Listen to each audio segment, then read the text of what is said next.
Good morning student. कल हमने lesson 9 start किया था, सच्चा मददगार। इसमें हमने अभी तक क्या रीड किया है कि एक जंगल में एक पेड़ पर दो कबूतर रहते थे, जिसका नाम एक का नाम था सोनू और दूसरे का मोनू, और दोनों में बहुत अच्छी दोस्ती थी। लेकिन जो उनका स्वभाव था वो एक दूसरे से बिल्कुल अलग था। जो सोनू है वो बहुत मेहनती था, वहीं में जो मोनू है वो आलसी था। जो मोनू है वो बिल्कुल आलसी था, वह कुछ काम नहीं करता था। लेकिन जो सोनू है वो मेहनत करता था, अपना खाना ढूंढ कर, इधर उधर से ढूंढ कर खाना लेकर आता था और अपना घोंसला भी बनाता था। और जो मोनू है वो क्या करता था, जो सोनू खाना लेकर आता था उससे आधा खाना ले लेता था और उसके घोंसले में भी रहता था। फिर एक दिन क्या हुआ कि एक चिड़िया उस पेड़ पर आई जिसका नाम फीसी था। वह उन दोनों की दोस्त बन गई। उसे उन दोनों का व्यवहार समझ में आ गया कि जो मोनू है और सोनू है, उन दोनों का व्यवहार कैसा है। फीसी यह समझ गई कि सोनू को सज़ा भुगतनी पड़ती है, क्योंकि जो सोनू है वो दिन भर मेहनत करके जो भी खाना लेकर आता है आधा मोनू खा जाता है, और जो मोनू है वो कुछ भी नहीं करता। आगे रीड करते हैं। एक दिन फीसी और सोनू बातें कर रहे थे। चर्चा मोनू के आलसीपन की हो रही थी। फीसी और सोनू आपस में बैठकर मोनू के आलसीपन की बात कर रहे थे। फीसी ने सोनू से कहा, मोनू का दोष कम है और तुम्हारा अधिक। फीसी ने क्या कहा सोनू से कि जो मोनू है उसका दोष कम है, लेकिन तुम्हारा ज़्यादा है। वह कैसे? सोनू ने चौंकते हुए पूछा। तुम उसे अपने खाने पीने में हिस्सा देते हो और अपने घोंसले में रहने की इजाज़त। इससे उसकी आदत बिगड़ गई और वह कमज़ोर हो गया है, फीसी ने बताया। सोनू ने कहा, अगर मैं उसे खाने को नहीं दूंगा तो वह बेचारा भूखा मर जाएगा। फीसी ने कहा, कैसे मर जाएगा? क्या वह अपने लिए खाना बटोर नहीं सकता? सोनू ने स्वीकारा, हाँ बटोर सकता है। फीसी ने उसे समझाया, अगर तुम मोनू को खाना देना और अपने घोंसले में उसे जगह देना बंद कर दोगे तो वह खुद मेहनत करके अपने लिए खाना इकट्ठा करेगा।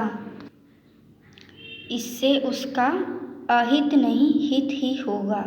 लेकिन अगर तुम दोस्ती का फ़र्ज़ समझकर उसकी हमेशा मदद करते रहे तो वह और ज़्यादा निकम्मा हो जाएगा।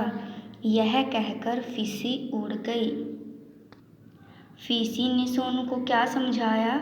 उसने सोनू को समझाया कि अगर तुम मोनू को खाना देना बंद कर दोगे और अपने घोंसले में जगह देना बंद कर दोगे तो वह मेहनत करना स्टार्ट कर देगा और अपना खाना इकट्ठा करेगा, अपने लिए घोंसला बनाएगा, जिससे उसका अहित नहीं हित ही होगा। अहित यानी कि नुकसान नहीं, फ़ायदा ही होगा उसका।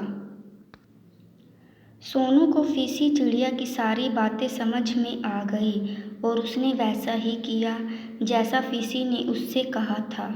आलसी मोनू 2 दिनों तक तो बिना खाए पिए अपने दोस्त की मदद की उम्मीद में बैठा रहा, पर जब तीसरे दिन भी उसे कुछ खाने को नहीं मिला तो वह खुद खाने की तलाश में निकल पड़ा। शाम को खाना लेकर लौटा। यह देखकर सोनू फीसी की सूझबूझ पर खुश हुआ। सबसे ज़्यादा खुशी उसे अपने दोस्त को काम करते देखकर हुई, क्योंकि उसने खुद मेहनत कर अपने लिए खाना जुटाया। तो जैसा फीसी ने सोनू को समझाया था, सोनू ने वैसा ही किया, उसे खाना नहीं दिया। तो जो आलसी मोनू है वह 2 दिन तक तो बिना खाए पिए रहा, लेकिन उसे बाद में समझ में आ गया कि अब उसे खाना नहीं मिलेगा। तो तीसरे दिन क्या किया, उसने खाना ढूंढकर खुद खाने की तलाश में निकल पड़ा, यानी खाना ढूंढने के लिए निकल पड़ा और शाम को खाना लेकर लौटा। और यह सब देखकर जो सोनू है वो खुश हुआ।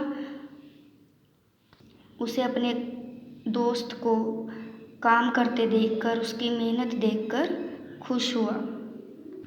बरसात के मौसम में जब मोनू को बिना घोंसले के 2-3 दिन गुजारने पड़े, तो उसने एक एक तिनका इकट्ठा कर अपने लिए घोंसला बनाना भी शुरू कर दिया और कुछ ही दिनों में उसका घोंसला बनकर तैयार हो गया। अब मोनू की समझ में यह बात आ गई कि जीवन में परिश्रम के सिवा कोई दूसरा चारा नहीं है। पर जब मोनू को बिना घोंसले के 2-3 दिन बाहर गुजारने पड़े, बरसात में, बारिश में, तो उसने क्या किया, एक एक तिनका उठाकर अपना घोंसला बनाना शुरू कर दिया और उसका घोंसला बन गया और वह उसमें रहने लगा। तो यह देखकर मोनू की समझ में एक बात आ गई कि जीवन में परिश्रम के सिवा कोई दूसरा चारा नहीं है, यानी कि जीवन में हमेशा मेहनत करनी चाहिए। मेहनत से ही हमें जीवन में सब कुछ मिलता है, तरक्की मिलती है। अब जो मोनू है वो क्या करने लगा, अब मोनू प्रतिदिन स्वयं अपने लिए भोजन जुटाता और बड़े मज़े से खा पी कर अपने घोंसले में आराम करता। अब वह मेहनत करके अपने लिए खाना लेकर आता और घोंसले में आराम करता। अब उसे खाने पीने और रहने के लिए सोनू की खुशामद नहीं करनी पड़ती थी, यानी अब वह खाने पीने के लिए और घोंसले में रहने के लिए सोनू की खुशामद नहीं करता था, उसकी चापलूसी नहीं करता था। अब वह आलसी और कामचोर की जगह मेहनती और कामकाजी बन गया था, यानी कि अब वह आलसी और कामचोर नहीं रहा। अब वह कैसा हो गया है, मेहनती और कामकाजी यानी कि काम करने वाला। उसके इस व्यवहार को देखकर फीसी और सोनू बहुत खुश हुए। फीसी चिड़िया की इस सीख से यह बात सिद्ध होती है कि दोस्त की मदद अवश्य करनी चाहिए, लेकिन मदद इतनी भी नहीं करनी चाहिए कि वह आलसी और निकम्मा बन जाए। तो इस लेसन से हमें क्या सीख मिली है कि हमें अपने दोस्त की मदद करनी चाहिए, लेकिन इतनी मदद नहीं करनी चाहिए कि वह हम पर डिपेंड हो, वह आलसी बने और निकम्मा बन जाए।